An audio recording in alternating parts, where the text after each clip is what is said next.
What the F is happening to the American middle-class retirement? The math is terrifying. Linda is 58 years old. She's worked as a school administrator for 31 years. Same district, same building, basically, for the last 2 decades. She's responsible. She's careful. She's done everything the financial advisors told her to do. She contributes to her 401k. She's never carried credit card debt longer than a month. She drives a 2016 Camry with 140,000 miles on it because why buy new when this one runs fine? Linda is, by every traditional measure, financially responsible. Linda just opened her retirement account statement. $187,000. She's 58. She wants to retire at 65. That's 7 years away. Financial advisors generally recommend having 10 to 12 times your annual salary saved by retirement age. Linda makes $68,000 a year. She needs somewhere between $680,000 and $816,000. She has $187,000. She is $500,000 to $630,000 short, with 7 years left. Linda did not gamble her money away. She didn't make reckless decisions. She didn't blow it on vacations or luxury purchases. Linda did everything right. And Linda is about to find out that everything right wasn't enough. My name is Jonas, and today we're going to talk about what is actually happening to retirement in America and why millions of people just like Linda are about to discover the same terrifying gap between what they were told and what's actually true. This isn't a doom video. By the end, we'll talk about what you can actually do. But first, you need to see the real numbers, because right now, almost nobody does. Let's start with the number that should be a national headline, but somehow isn't. According to the Federal Reserve's 2025 Survey of Consumer Finances, the median retirement savings for Americans aged 55 to 64 is $185,000. Not the average, the median, meaning half of Americans in that age group have less than $185,000 saved for retirement. Half. Now, compare that to what's actually needed. Using the standard 4% withdrawal rule, which says you can safely withdraw 4% of your savings per year in retirement without running out of money, $185,000 generates approximately $7,400 per year. $7,400 per year. That's $616 per month. The average Social Security benefit in 2026 is approximately $1,920 per month. Add those together, $1,920 plus $616 equals $2,536 per month for the median American approaching retirement. The average rent for a one-bedroom apartment in the United States is $1,650 per month. That leaves $886 per month for food, utilities, healthcare, transportation, and everything else a human being needs to survive. $886 per month. That's $29.50 per day for everything. This is the median. This is what's coming for half the country. And here's the part that makes this genuinely terrifying. This generation, the one approaching retirement right now, had more advantages than the generations coming after them. They had pensions that mostly disappeared by the 2000s. They had housing that was 3 to 4 times annual income, not 7 to 8 times like today. They had college that cost a summer job, not a lifetime of debt. If this generation, with all those advantages, is at $185,000 median, what happens to the generation behind them? To understand how we got here, you need to understand what changed. In 1980, 38% of private sector workers had a pension, a defined benefit plan where your employer guaranteed you a specific monthly payment for life, no matter what the stock market did.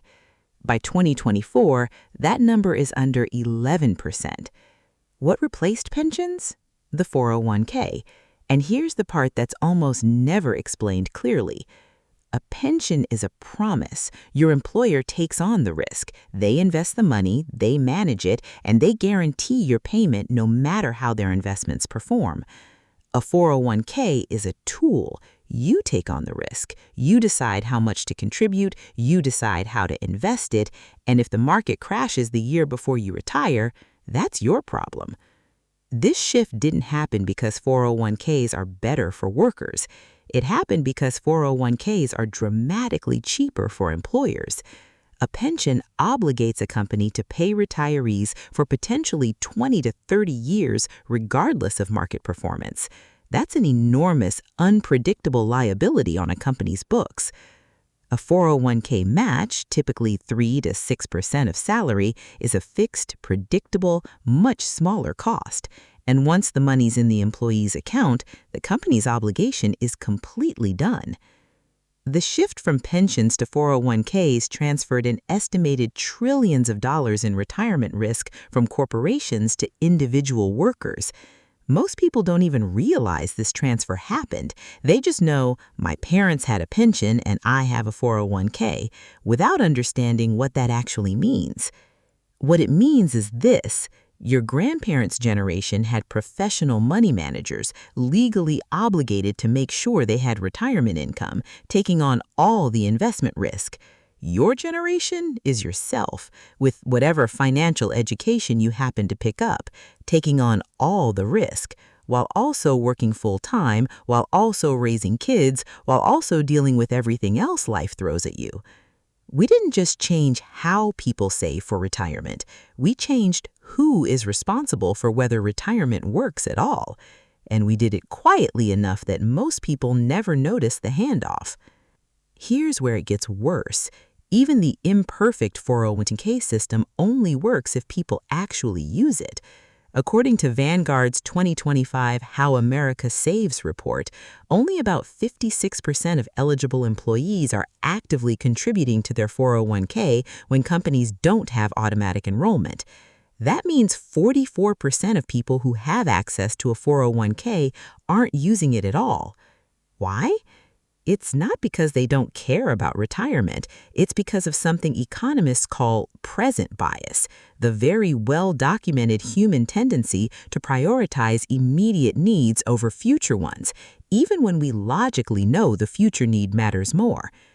When you're 28 years old, making $52,000 a year, paying $1,400 in rent, dealing with $400 in student loan payments, and your car just needed a $600 repair, retirement at 65 doesn't feel real. It's not that you don't care, it's that 37 years from now is so abstract that your brain literally cannot weight it the same way it weights, I need groceries this week. This is why automatic enrollment is one of the most powerful and underused tools in retirement policy. Companies that automatically enroll employees with an opt-out policy, not opt-in, see participation rates jump from around 56% to over 90%. Same employees, same financial situations, same paychecks. The only difference is whether the default option requires action or inaction. This tells you something important. Most people aren't failing at retirement because they're irresponsible. They're failing because the system is designed in a way that requires constant active decision-making about an abstract future need, and humans are predictably not great at that. But here's the part that should make you angry. We know automatic enrollment works dramatically better. We've known it for over a decade, and the majority of companies still don't do it. Let me introduce you to the Thompsons. Dave is 56. He's worked as a warehouse manager for 22 years. He makes $58,000. Carol is 54. She works part-time at a pharmacy and also helps care for her elderly mother. She makes $24,000.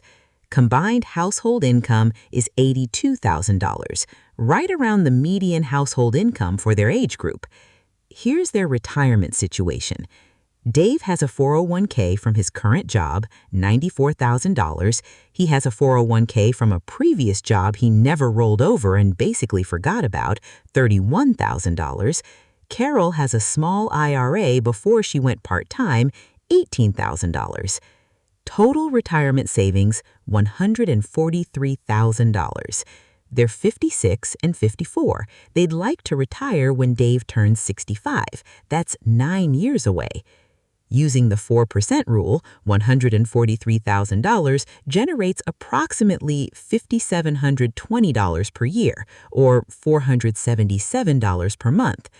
Combined with Social Security, Dave's benefit will be around $1,850 per month, Carol's around $950 per month based on her lower lifetime earnings. That's an additional $2,800 per month. Total monthly retirement income, $3,237.